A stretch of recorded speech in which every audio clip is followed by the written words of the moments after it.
So I don't see what is a difference between the EFF, DA, and all of them. They are not our allies. But let me explain one thing.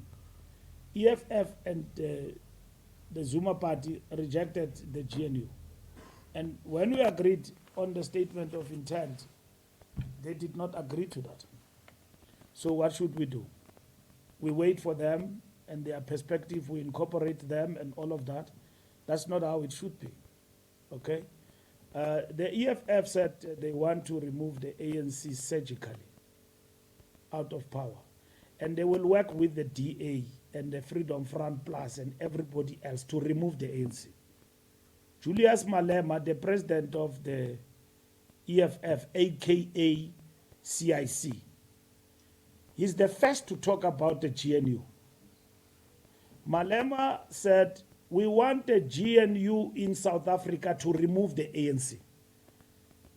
Be careful about what we wish for. We have a GNU with the ANC as a leader, not ANC removed. He was advocating for a GNU with everybody, long before we even entered the election. You can go to the records, he's there saying that. He's there saying that. Exactly what I'm saying. So today he says in his rally, ANC is a sellout. Now, when they give him this nickname, that is a flip-flopper, it is exactly around issues like that. It's not consistent. He said South Africa needs a GNU, but a GNU to remove the ANC. Didn't happen. There is a GNU in this country with the ANC in the driving seat. Deputy President of EFF, Floyd Shivambu, says the ANC is a dying party. I see even Helen Zille shares the perspective. We are a dying party. Helen Zille says that, but not exactly verbatim like Floyd. Floyd says, you are better off to die in our hands than to die with others. So we then said, okay, if you say that, then here is our perspective. Come to the GNU. He said, no. It must be our marriage. So we opposed the marriage and we went for a government of national unity. Not exactly 1994, which was in the transitional constitution. This one is not. You are there willingly participating and signing the statement of intent. Even if you leave tomorrow, the government of national unity will simply shift from maybe a GNU and with characteristics of supply and confidence and change into a minority government. That's what will happen. But government won't collapse. This is not like local government. Remember, all political parties in Floyd's wish coming together to surgically remove the ANC, they cannot. With our 40%. It's not possible. So we are not negotiating with people with a cap in the hand. That's the No, no Zille Zimneng. If she wants to leave the GNU, she can leave. But we invited everybody to work together. And they have agreed, and we are working together. So let's not go up and down and fool South Africans about things that are non-existent. The fact of the matter is that nobody got outright majority. The people said, go sit down and form government. We have done that. So why should we argue about that? Let's work for the people. But it doesn't mean that you suppress your political identity and what you actually represent. Jacob Zuma. We have never met with Zuma except in the DC through Tony Yengen since the election. So we don't know what he stands for. Through his appointed representatives. He opposed the elections. He was defeated in the Constitutional Court. He was not there in the first sitting of Parliament. Now, you say we must work with Zuma. What does Zuma stand for? When he gets into government, he replaced even people who were, when he get into the legislature, he even replaced people who worked for the party, the Zuma party, like Kumalo. Replaced them with Hlophe. people who never did the door-to-door. He went, so it's a coming together of friends of Zuma. You know that organization that was called Friends of Jacob Zuma. This so-called MK party is Friends of Jacob Zuma. He went and fetched his friend Hlophe, made him a leader there in parliament. He made a ridiculous individual demands. The man is out of depth. He says that we stopped oil supply in South Africa and that the oil from Iran is cheap. Mondley finished him with one sentence. Judge, where did you get what you are talking about? You know, as a judge, it is wrong to verbose fabrication. Now that you are not in the bench, it doesn't give you license in the legislature to say things that are unresearched and unprocessed.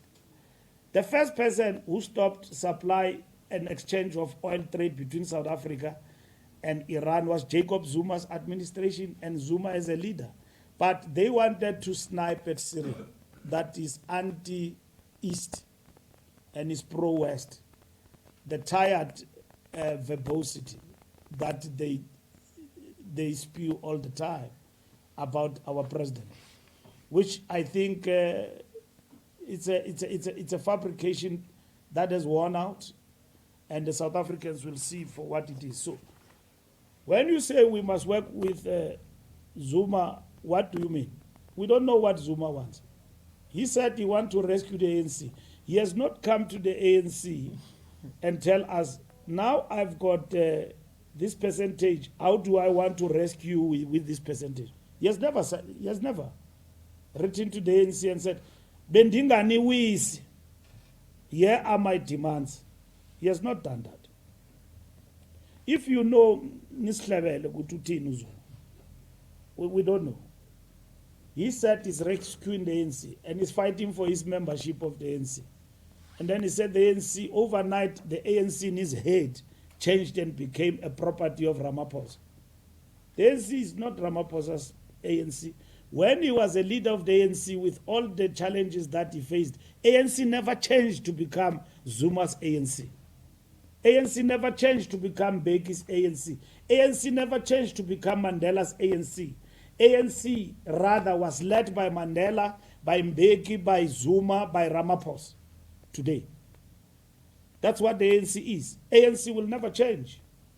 Leadership change, but ANC never change. Leadership come and go, but the ANC stays.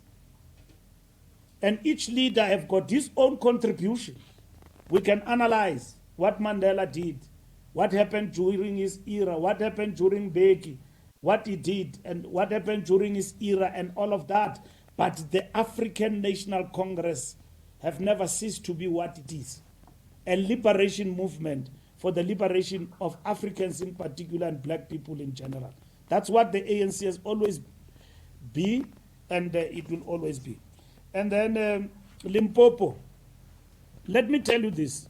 This NEC, we are putting a proposal in the NWC report. We are going to convene an integrity special meeting. Remember, there are integrity issues that are outstanding. There are people who get arrested from time to time with minor crimes, the other one, driver's license, and so on. And people want those people to be on the step aside. Zizi's issue was a big debate. Why was Zizi in Parliament in the first place? Because he was charged. We explained the step aside rule. So we are convening a special NEC meeting. The Integrity Commission terms of reference will be adopted. All outstanding cases, Lunga, will be adopted. Now, the ANC have said, and it's still an ANC resolution, that if the ANC got money from VBS, that money must be returned. You get what I mean? Including the claims that there was money that was given to Zweli Mkhize. He has given us a report on that matter.